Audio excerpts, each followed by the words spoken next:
사도행적 제27장 에베소. 아볼로가 고린도에서 전도하고 있는 동안 바울은 에베소로 돌아가겠다고 한 그의 약속을 지켰다. 바울은 짧은 시일 동안 예루살렘 방문을 마치고 그의 초기의 활동 무대였던 안디옥에서 얼마간 시간을 보냈다. 그는 그곳으로부터 소아시아를 거쳐 갈라디아와 부르스기아 땅을 차례로 여행하여 자신이 세운 교회들을 방문하고 신자들의 믿음을 굳게 하였다. 사도시대의 소아시아 서부지방은 로마의 아시아도로 알려졌다. 수도 에베소는 대대적인 상업 중심지였다. 항구는 선박으로 꽉 찼고 거리에는 각 나라에서 온 사람들로 붐볐다. 고린도처럼 에베소도 선교 활동을 하기에 유망한 곳으로 보였다. 모든 문명 국가에 널리 흩어져 있던 유대인들은 일반적으로 메시아의 초림을 기다리고 있었다. 침례 요한이 전도하고 있을 때에 연중 절기를 당하여 예루살렘을 방문한 많은 사람들은 요한의 설교를 듣기 위하여 요단강 언덕으로 나아갔다. 거기서 그들은 예수를 약속된 메시아로 선포하는 말을 들었으며 그 기별을 세상 각처에 전하였다. 이와 같이 하나님의 섭리는 사도들이 일할 길을 준비하였다. 바울은 에베소에 도착하여 12 형제를 방문하였는데 그들은 아볼로처럼 침례 요한의 제자들이었고 아볼로처럼 그리스도의 사명에 대하여 얼마쯤 알고 있었다. 그들은 아볼로와 같은 능력은 갖지 못하였으나 그와 같은 성실과 신앙으로 그들이 얻은 지식을 널리 전파하고자 노력하고 있었다. 이 형제들은 성령의 사명에 대하여 아무것도 알지 못하였다. 그들이 성령을 받았는지를 바울이 물었을 때 그들은 아니라 우리는 성령이 있음도 듣지 못하였노라고 대답하였다. 바울이 그러면 너희가 무슨 침례를 받았느냐고 물었을 때 그들은 요한의 침례라고 대답하였다. 그때 사도는 그리스도인의 소망의 기초가 되는 위대한 진리를 그들에게 제시하였다. 그는 그리스도의 지상생애와 그분의 잔인한 치욕적 죽음에 대하여 그들에게 말하였다. 그는 어떻게 생명의 주께서 무덤의 장벽을 깨치시고 사망에서 승리하셨는지를 말하였다. 그는 그분의 제자들에게 맡기신 구주의 사명을 반복해서 말하였다. 하늘과 땅의 모든 권세를 내게 주셨으니 그러므로 너희는 가서 모든 족속으로 제자를 삼아 아버지와 아들과 성령의 이름으로 침례를 주라. 그는 또한 그분의 능력을 통하여 큰 이적과 기사를 이루실 보혜사를 보내시리라는 그리스도의 약속에 대하여 그들에게 말하였고 이 약속이 오순절 날에 얼마나 영광스럽게 성취되었는지를 묘사하였다. 깊은 관심과 감사와 경탄의 기쁨을 가지고 그 형제들은 바울의 말에 귀를 기울였다.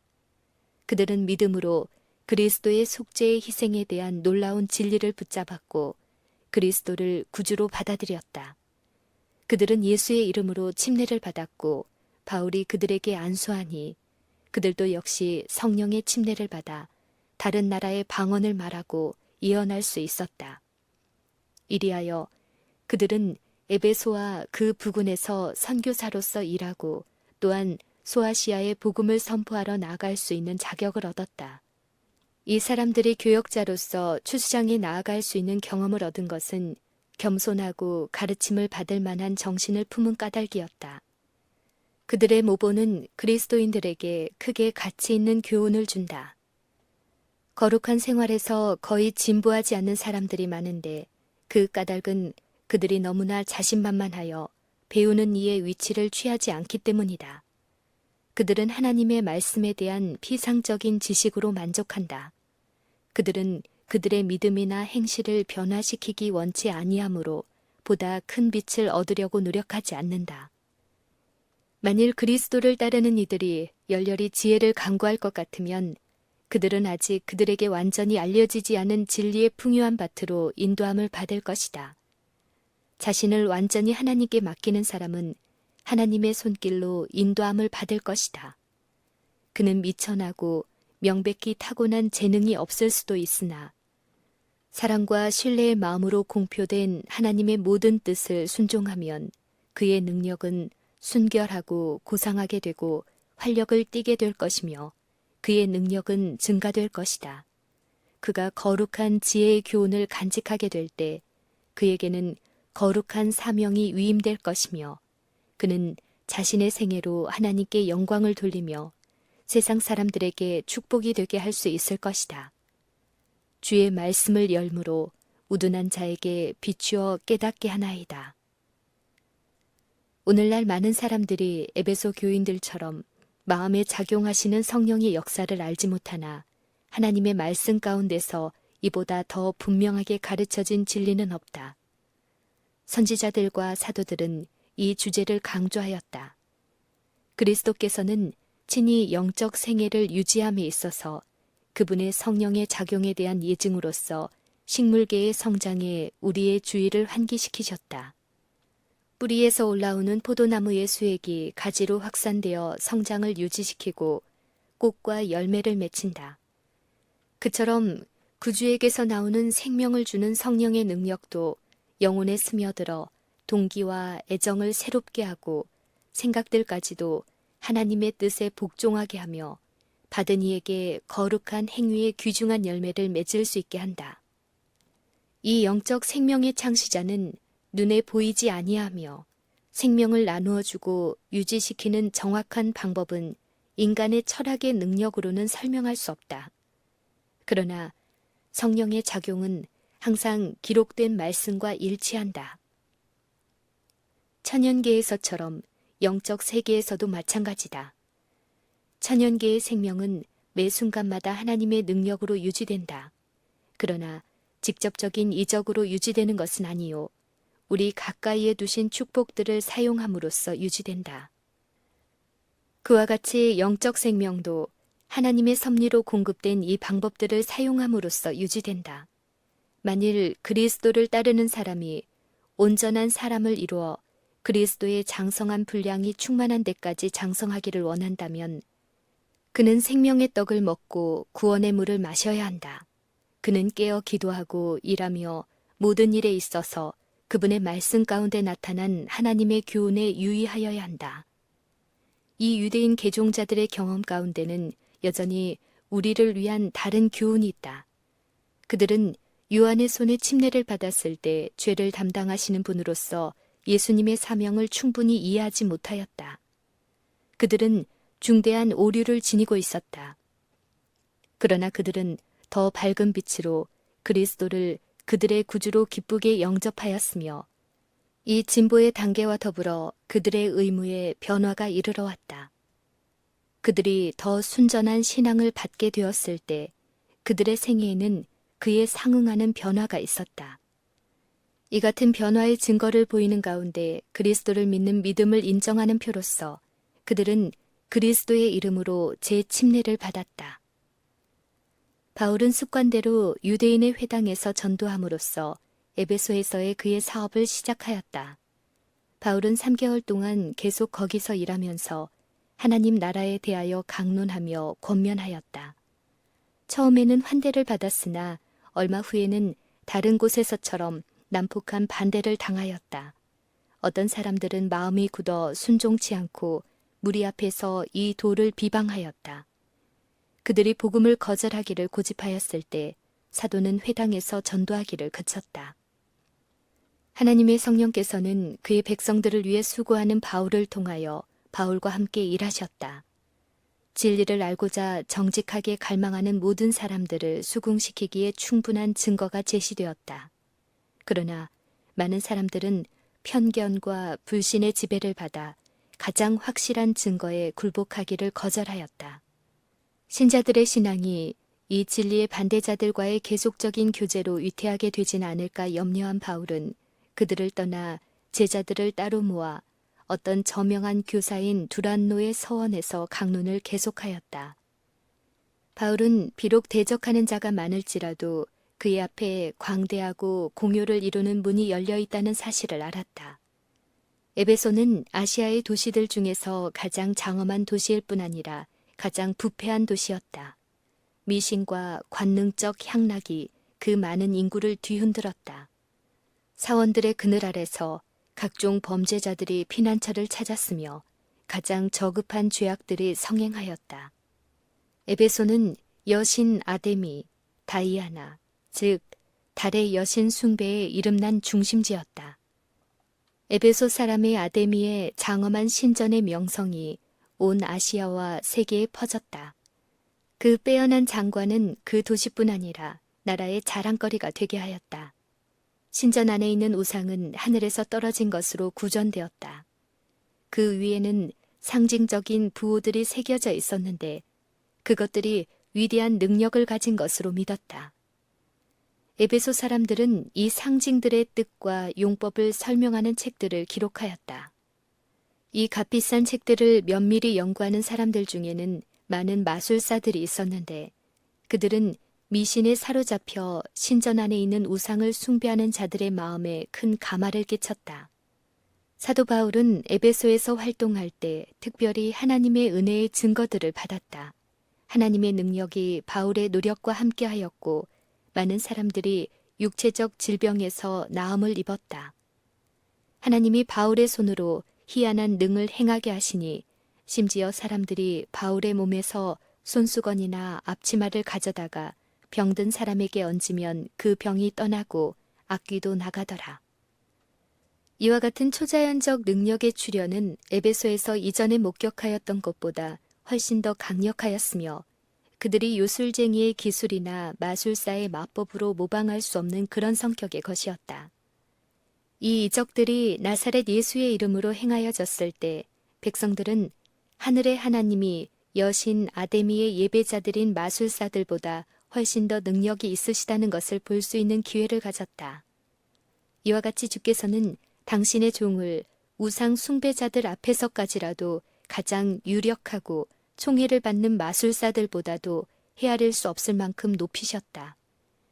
그러나 모든 악령들을 복종시키고 당신의 종들에게 그들을 지배할 권능을 주신 하나님께서는 당신의 거룩한 성호를 멸시하고 모독한 자들에게는 더 큰 수치와 패배를 안겨주고자 하셨다. 마법은 위반시 사형에 처하도록 모세의 법으로 금지되었으나 때때로 배도한 유대인들에 의해 은밀하게 행해졌다. 바울이 에베소를 방문하였을 때 그 도시에서 돌아다니며 마술하는 어떤 유대인들이 바울이 행한 기적들을 보고 시험적으로 악귀 들린 자들에게 대하여 주 예수의 이름을 불렀다. 유대의 한 제사장 스게와의 7 아들도 시도하였다. 그들은 귀신 들린 한 사람을 찾아 바울의 전파하는 예수를 빙자하여 너희를 명하노라고 하였다. 그러나 악귀가 대답하여 가로되 예수도 내가 알고 바울도 내가 알거니와 너희는 누구냐 하며 악귀 들린 사람이 그 2 사람에게 뛰어올라 억제하여 이기니 저희가 상하여 벗은 몸으로 그 집에서 도망하였다. 이와 같이 그리스도의 이름의 신성성에 대한 의심할 여지없는 증거가 나타났고 구주의 사명의 신성성에 대한 믿음 없이 그리스도의 이름을 의지하려던 자들은 위험을 당하였다.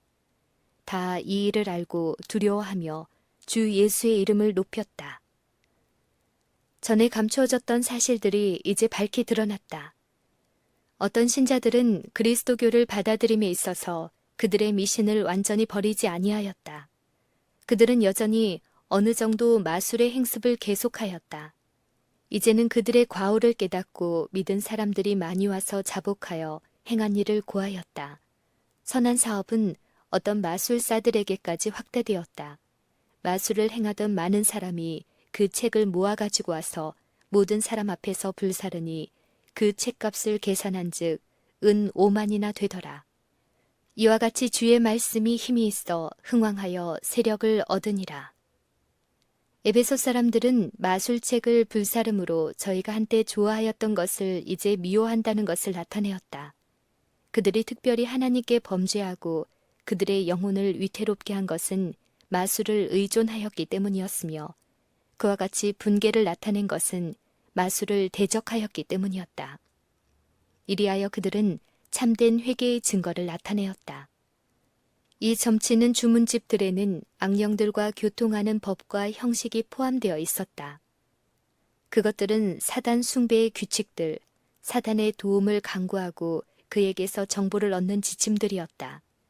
제자들이 이 책들을 보유하였더라면 그들은 자신들을 시험에 노출시켰을 것이며 그것들을 팔았다면 다른 사람들의 길에 시험거리를 놓게 되었을 것이다. 그들은 흑암의 왕국과의 관계를 단절하였으며 그 권세를 멸하기 위하여 어떠한 희생도 주저하지 아니하였다. 이리하여 진리는 사람들의 편견과 돈에 대한 사랑을 이기고 승리하였다. 이와 같은 그리스도의 능력의 출현으로 바로 그 미신의 성체 안에서 그리스도교는 큰 승리를 얻었으며 그 일로 인한 영향력은 바울이 실감했던 것보다도 더 널리 퍼졌다. 소식은 에베소로부터 널리 유포되어 그리스도의 사업의 큰 원동력이 되었다. 사도 자신이 그의 사명을 다한 오랜 후까지도 이 광경들은 사람들의 기억 속에 살아있어서 복음으로 나아오는 회심자들을 얻는 방편이 되었다. 이 교의 미신들이 20세기의 문명 앞에서는 사라졌다고 생각하는 것은 어리석은 일이다. 하나님의 말씀과 실제하는 사건들의 엄연한 증언은 마법이 고대 마법사들의 시대와 똑같이 이 시대에도 행하여지고 있음을 명백히 한다. 고대의 마법 제도는 사실상 현대 강신술로 알려진 것과 동일하다. 사단은 자신을 죽은 친구들의 모습으로 가장해서 나타내므로 무수한 사람들의 마음에 접근하고 있다. 성경 말씀은 죽은 자는 아무것도 모른다고 선언한다. 그들의 생각, 그들의 사랑, 그들의 증오심은 사라지고 없다. 죽은 자는 산자와 교통하지 않는다. 그러나 사단은 그가 최초로 사용한 관계대로 사람들의 마음을 지배하기 위하여 이 계략을 사용한다. 앓는 사람, 가족을 여윈 사람, 호기심이 강한 사람들 중 많은 사람들은 강신술을 통하여 악령과 교통하고 있다. 이런 일을 하고자 모험하는 모든 자들은 위험한 위치에 놓여 있다.